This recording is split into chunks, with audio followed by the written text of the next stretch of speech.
Hey y'all, welcome to Art of the Budget. My name's Nicole, my pronouns are she and her, and I live in the Pacific Northwest on the traditional unceded territories of the Coast Salish nations. And today we're doing a budget check-in. It is for week 5, I think. Yeah, week 5 of January 2022. This was my first month with a drastically different budget.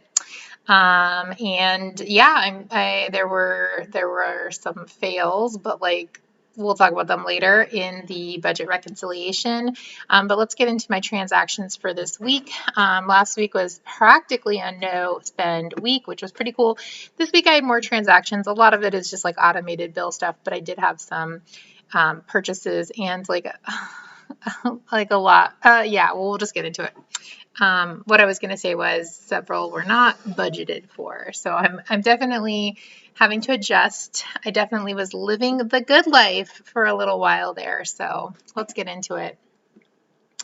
All right. So first of all, I bought a book at our local bookstore. Hi, Violet. Thank you. Look right in my face with your butt. Thank you so much. Browser's bookstore. And so I don't know, man. I guess that's going to go in fun, even though I don't have a fun budget. But I do like to keep things categorized. This does help me when I look back later and think, oh, okay, well, I thought I could remove fun budget, but apparently I can't. Okay, I paid my first payment on my car loan, and that was $137.37. Yeah, it's a really low payment. The goal is to get this paid off as quickly as possible, but do that while knowing that in my base budget with all of my needs, especially my expensive little kitty cat buddies, accounted for. There isn't extra money, but I firmly believe I've watched enough debt payoff videos on YouTube, and I've had enough like preparation meets luck sort of situations with my own money goals and planning that I think I think that this car will definitely be paid off by the end of the year. But we'll see. I don't know, but in case anyone's curious, I don't know if this is exactly correct. I'll be updating it every month when I move into the next month because I have not used this feature in a long time, so I don't really remember how it works. But it's almost $9,000 is the loan. So yeah. Anyway, back to these transactions. I got tea one day. I went out to grocery shop, and as a reward for functioning, I got myself a yummy milk tea. That was $7.49. I don't know why the grocery, like, I put them at the same time, but they're not next to each other. But anyway, the grocery bill was $54.72. That was the grocery haul that went up last week, and so you can see what I bought. So I had meant to stay under budget, and I went over a bit, but I got good stuff, and actually, like a lot of it, I'll be using this week. So yeah, if you're curious, you can check out that video. Electricity came out. That was $46.05. So this is a little over budget. I say this all the time. I use 40 as the sort of base number, and it's usually quite close. Occasionally it goes over, but it's often under. So I don't know, it kind of equals out. It's just been a good number for me for that. I got gas, the second time ever getting gas in my car, and that was $47.71. I record every time I get gas. I record the mileage and how many gallons I got, and so I'm able to work out my miles per gallon. So I'm excited to see what I got in my first tank of gas, like with this different car. In theory, this model is supposed to have a better miles per gallon rating. It's not great. It is an SUV, but better than my old wagon. So I'm curious to see if that is in fact the case. Violet's making a growling noise because someone's walking by. Wow, oh, buddy, why? Anyway, my car insurance came out, and that is a higher expense these days because of the financing on my car. So that's $151.45. So actually my car was making a actually like terrible noise. It was squealing so loudly that I know all my neighbors could hear it and felt very concerned. But anyway, I brought it back to the dealership where I bought it. I did choose to buy it from a dealership, which, is whatever. And they thankfully, even though I declined their warranty, they fixed it at no charge. Apparently, it was a power steering pump. I guess that's what they said. It is not making that noise anymore. And they did shuttle me from their place to work, and they did pick me up at work. But in the meantime, that night going home and then the next morning going to work, I had to take a lift. I mean, I chose to take a lift because I took the bus a lot in December, and I just cannot work that extra hour into my schedule these days. It is just not an option for me.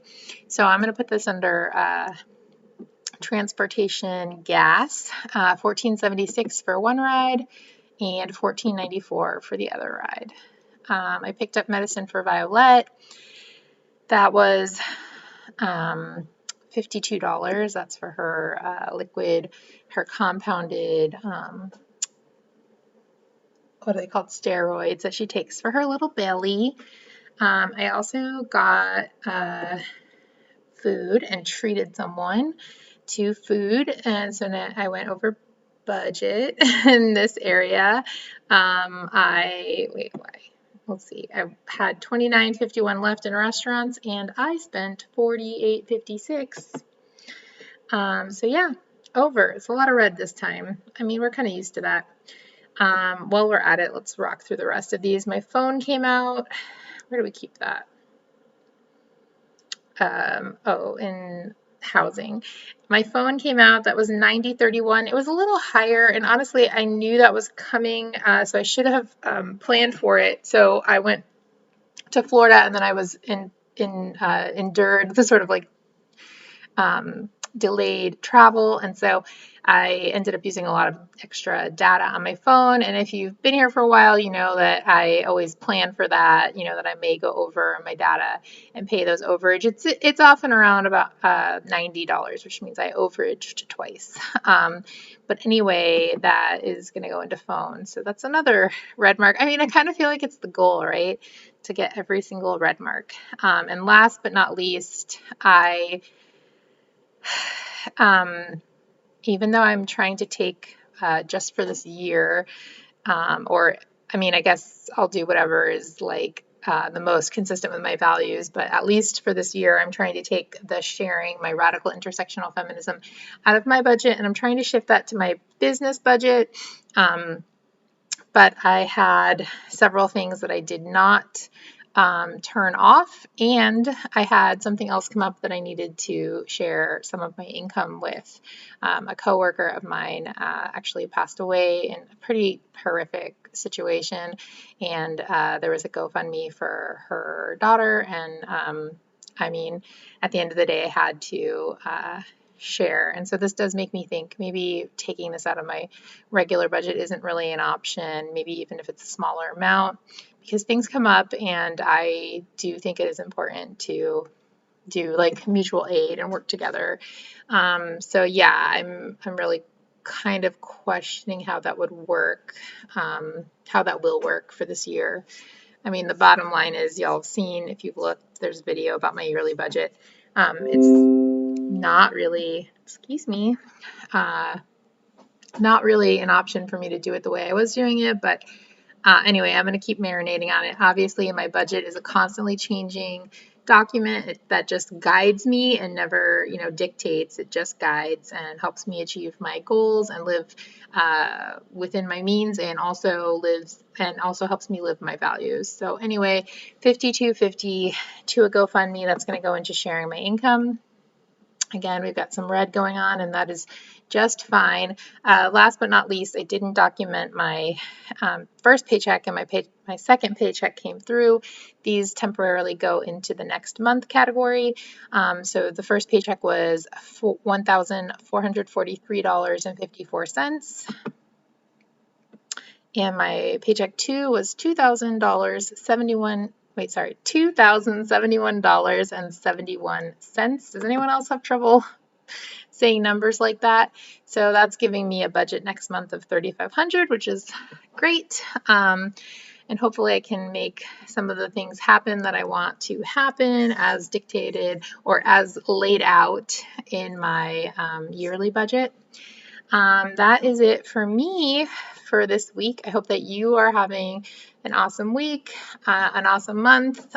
Definitely let me know down below how things are going, and definitely let's all make sure to be doing things that are making us happy and giving us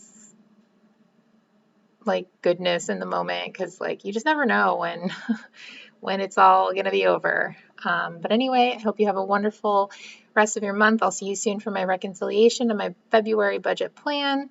And also, I will have a small, I don't know what the word is. So I know in Dave Ramsey world, they call it snowflake when you put a little bit too debt, and I actually kind of like that terminology, but I don't like Dave Ramsey, so let's think of another thing that we can call it.